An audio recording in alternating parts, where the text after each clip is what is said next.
Previously on the Anne Elizabeth YouTube channel. Were there any I missed? Genuine question. I feel like I went pretty in-depth, but there might have been a couple that slipped by me. So, apparently there were. It's been 2 years since I first posted that bride video.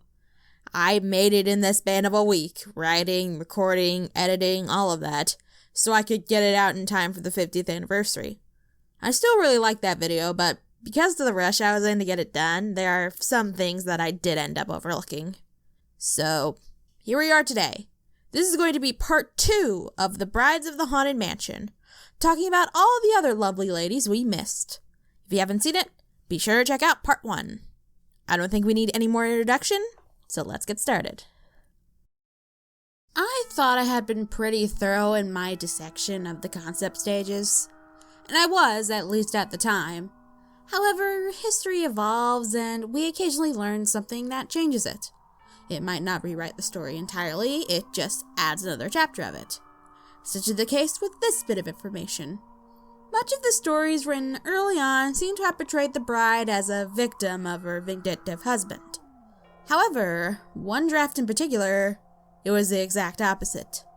In this story, the woman married a wealthy sea captain, standard fare, but, as it turns out, she's a voodoo witch. She puts up an effigy of him, and it scares him so much that it drives him to take his own life. We don't know much about this draft. We have some concept art and a couple notes. Ken Anderson and Bill Cottrell did some research into voodoo, and we have those notes that they took on it. All you voodoo practitioners out there can talk about how accurate or respectful this concept is down in the comments. We're all ears. I'm not sure if this idea was developed any further than that, but you can see that the bride was not always so innocent. So, later developments had some precedence.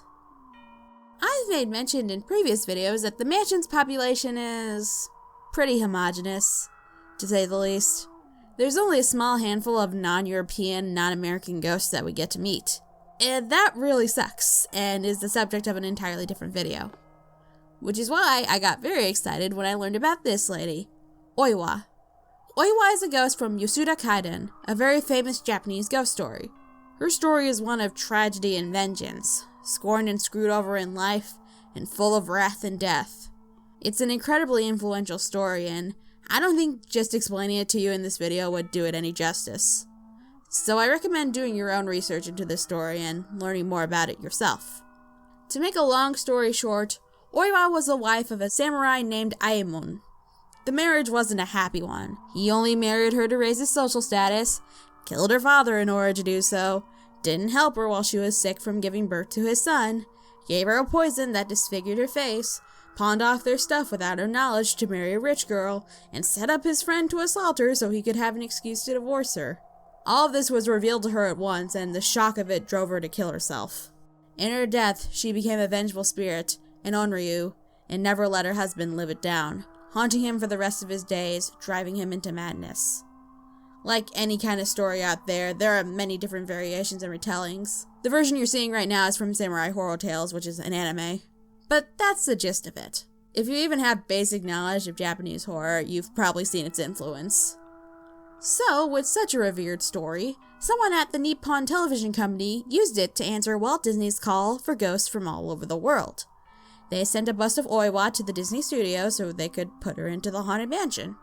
Imagineering never actually ended up using the concept, but they were clearly touched by the gesture, because that bust still exists, safely kept on display at the Walt Disney Archives. And who knows, with all of the concepts being brought back to life, maybe we'll get to see her implemented one day. I think she'd be a good addition to the cast. While we're on the topic of characters pulled from literature and folklore, let's talk about a crypt at the Magic Kingdom. Right when you exit the ride, there are a series of crypts. One of them is dedicated to Bluebeard and his wives. This is a reference to a piece of French folklore about a rich man who murdered all of his wives. His wives are named Penelope, Abigail, Anastasia, Prudence, Phoebe, Eugenia, and Lucretia. The crypt states that Lucretia was the one who finally finished him off, ending his reign of terror for good. Granted, if you aren't familiar with the story, it does make it sound like she killed him for no good reason, which, nah, bastard had it coming. Lucretia does share a name with another mansion character, but that's probably a coincidence. I kind of breezed over Phantom Manor in the last video because I've talked about it a million times. But while Melanie being the bride is canon and has been confirmed for a long time, that hasn't always been the case. There were other things in the ride that hinted at a different character in that role. In the boudoir scene, there are letters sitting on a table that some fans have managed to transcribe. One of them is from someone named Gladys, addressed to Henry James. She wrote that she wanted to see him again, and that she kept a straw from their last meeting. So, maybe the bride was a Gladys. Even though there was a letter addressed to a Melanie on that same table. But that's not all. In the Boot Hill Cemetery, you'll find a headstone belonging to Mary Murphy. Her headstone is connected to Frank Ballard's, and their epitaphs read, "Till death do us part." Sitting behind them is a tombstone of Ma Ballard, and her epitaph reads, "Over my dead body." According to one source, Mary was supposed to be the bride, but that contradicts everything in the ride's backstory. This was apparently the story that some of the Imagineers had. It almost ended up in an official book, but the editors caught it before it did. Phantom Manor's lore has always been a mess. Don't let anyone try to tell you otherwise. This next one was pointed out to me by a lovely commenter in the last video, so thank you for the tip. She can be found in the video game, apparently, which is news to me. Seriously, I checked before making the last video.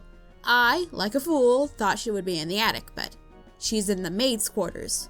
When Zeke goes up and talks to her, she worries where her husband is, clearly in denial that he didn't jilt her at the altar. Hey, maybe they've got a murderous phantom there too. And while we're on the topic of video games, she appears as a mini-boss in the Haunted Mansion level of Disneyland Adventures. She doesn't really do much, she just hovers around as you try to dodge her attacks. And interestingly, while she is voiced by Kat Cresta, Constance's current voice, the game devs modeled her after the older brides, blurring the lines between them even more than they already were. She's referenced a couple of times in the Epic Mickey games. Before Mickey goes to Lonesome Manor, Horace asks him to find Constance's hatchet for proof that she murdered all of her husbands. A statue of the bride can be found in Bog Easy in the second game during a puzzle. Another commenter pointed out that her name is Bernadette, but none of the gameplay footage I found had her epitaph in it, so if anyone else can confirm this, please do so. On top of that, she also appeared in one of the Tales from the Wasteland spin-off comics, in the story One Scary Night. I brought it up in the Iceberg video, but in case you need a refresher, Oswald, Donald, and Goofy have to spend a night in Lonesome Manor thanks to a bet from Pete. And while they're in the ballroom, they have a run-in with, big shock, a bride. She begs Oswald to be her husband and chases him around the manor until they manage to escape. So even parodies of the mansion have to have a bride in them. And I don't think I can discuss games without bringing this to your attention. It requires a bit more context than usual, so bear with me for a sec. Twisted Wonderland is a mobile game from Japan released in 2019. It's a collaboration between Disney and Yanyo Sobo, the creator of Black Butler. The game is centered on you being a student at a school where all of your classmates are Disney villains, but redesigned to be anime boys.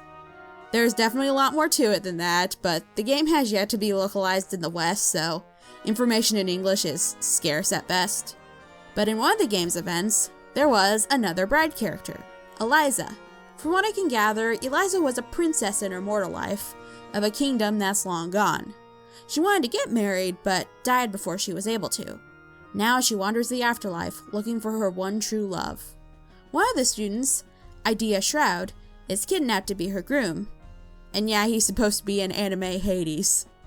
So now the race is on to save him before the wedding can take place. She's overall graceful and kind, but a little oblivious to what others are feeling. I think it's obvious that she's supposed to be, at the very least, a homage to the original bride. Keep in mind that this is from Japan, and they still have the original bride from opening day. Her attendants also resemble the Lonesome Ghosts, which is something that goes all the way back to Ken Anderson's drafts. That's all I've been able to grasp from the translations I've read. Hopefully one day Twisted Wonderland will be brought to the West, and we'll be able to experience Eliza's story firsthand. In the Haunted Mansion Haunted Happenings book, the bride is briefly spotted in the attic scene. She doesn't say a word to Mickey and the gang. She simply looks outside of the window like a deer in the headlights.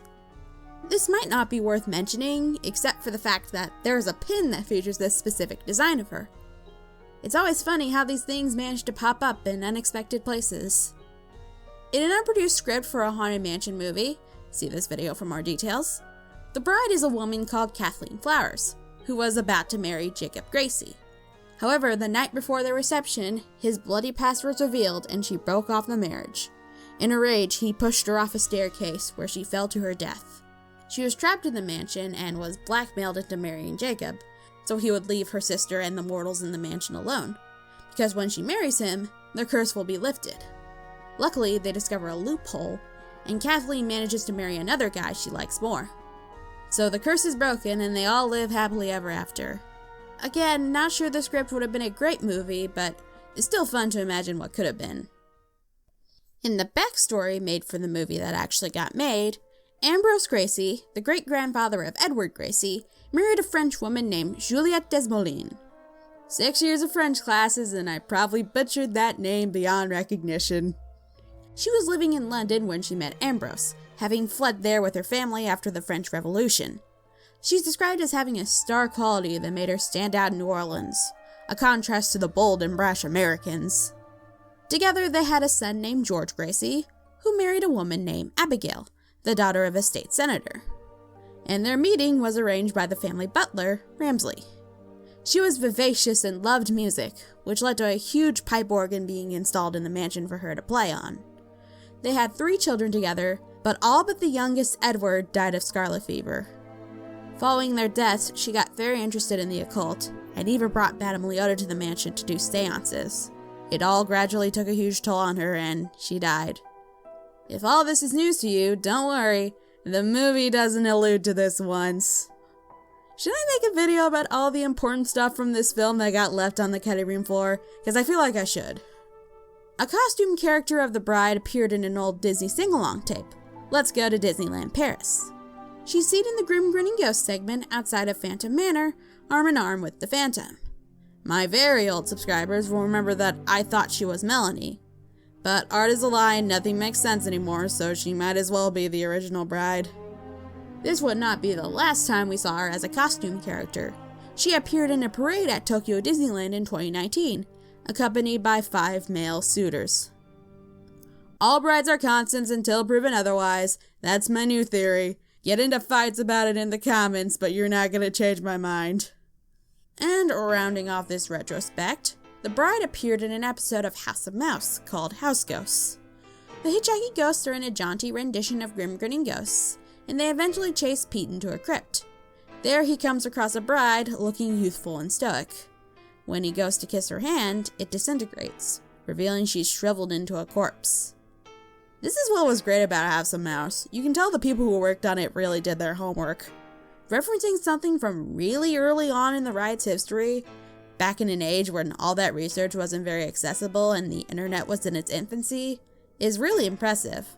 You gotta give credit where credit's due. I have a sneaking suspicion that this isn't going to be the last bride video. New Haunted Mansion stuff is coming out all the time, and with that, there might be new bride characters to meet, new ones to talk about and analyze. Whether we find them digging through mansion history or through up-and-coming releases, I hope we'll eventually unearth all of these brides and tell their stories, to widen your world of the mansion in future videos. With that being said, there is one more bride-adjacent character. One that I didn't bring up in the last video because I didn't think she counted. So I think we'll be talking more about her in the next video. Thanks for watching, and be sure to hurry back.